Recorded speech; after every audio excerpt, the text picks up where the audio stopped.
Right now, your posture is probably telling the world you've been defeated. Let's change that in the next 10 minutes. If you're here for part 3, you've done some powerful work. You've processed the emotions that job loss brought up, and you've started rediscovering the wins that your brain tried to hide from you. But here's what might be still happening. Even though your mind is getting stronger, your body still might be stuck in job loss mode. Here's the thing people notice, not consciously. Maybe they pick up on the signals your body is sending. More importantly, your body is sending signals to your own brain about how confident you should feel. Today we talk about why your physical posture directly affects your emotional power, and I'm going to show you some simple techniques that can make you feel more confident instantly, even when you don't feel it inside yet. I'm Elizabeth Peischl, and this is part 3 of the Confidence Booster series after job loss. Move your body, shift your mind. Let me tell you something I didn't realize about myself until much later. I always had hanging shoulders. Always. Even before my job loss. I was constantly trying to make myself small, invisible, just like I made my successes small and invisible. But after I lost my job, it got even worse. I'd walk into networking events or coffee meetings with my shoulders hunched forward, my head slightly down, avoiding direct eye contact. I was literally shrinking myself, trying to take as little space as possible. And you know what the crazy part was? I thought I was being humble. I thought I was being appropriate for someone who didn't have a job. But what I was really doing was broadcasting to everyone, including myself, that I didn't belong here. I was so stuck in my own head, replaying what had happened, worrying about what people thought of me, that my entire body reflected that internal spiral. I looked exactly like someone who had been defeated, because that's how I felt. But here's what I learned. Your body and your mind are in constant conversation. And if your body is telling your brain, we are not confident, your brain believes it. The good news is, the conversation works both ways. Here's what's actually happening when you slouch and avoid contact with your eyes after job loss. You're not just reflecting how you feel, you are creating how you feel. Research shows that your physical posture sends direct signals to your brain about your confidence level. When you hunch your shoulders and look down, your brain receives the message, we are in danger, we need to stay small, we are not safe to take up space. But it goes deeper than that. Your posture actually affects your hormone levels.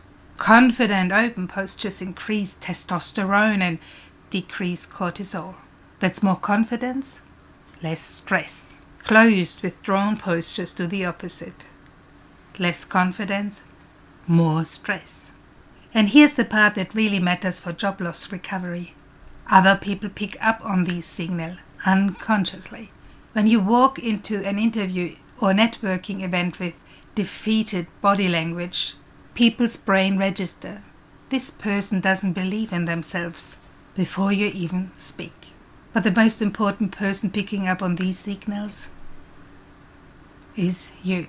Your own brain is constantly reading your body language and adjusting your confidence levels accordingly. When you're stuck in your own head after job loss, replaying what happened, worrying about the future, your body reflects that internal chaos. And then your body language reinforces those worried thoughts, creating a cycle that keeps you feeling small and defeated.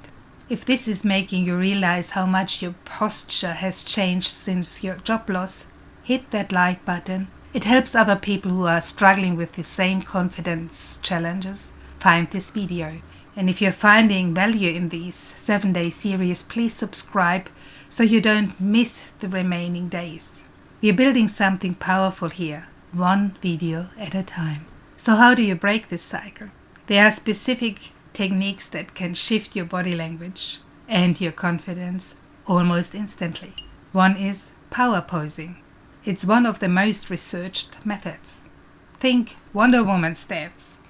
Hands in the hips, feet apart, shoulders wide, chest open, chin up.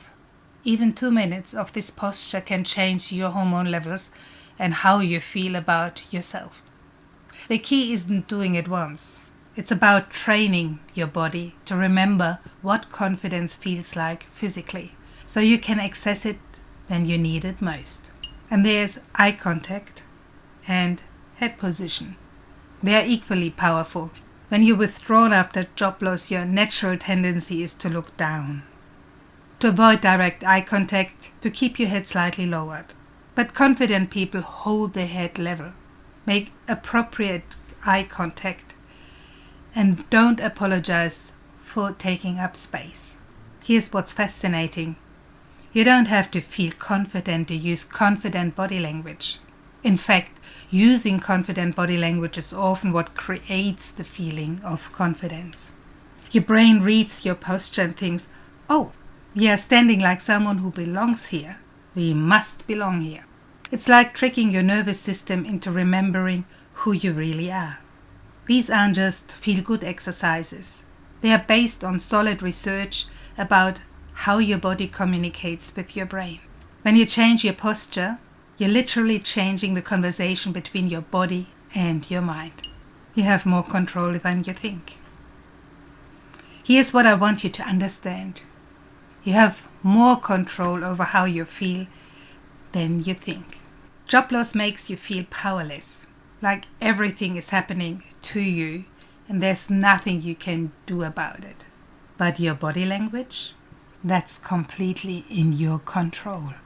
Every time you're straightening your shoulders, every time you lift your chin, every time you make eye contact instead of looking away, you're taking back a piece of your power. You're telling your brain, we are not defeated, we are just regrouping. And the powerful thing is, this works immediately. You don't have to wait until you feel confident to stand confidently. You don't have to wait until you have a job to carry yourself like someone who deserves it. Your body language is one of the few things that job loss can't take away from you. They can take away your title, your office, your routine, but they can't take away your ability to stand tall and to look the world into the eye.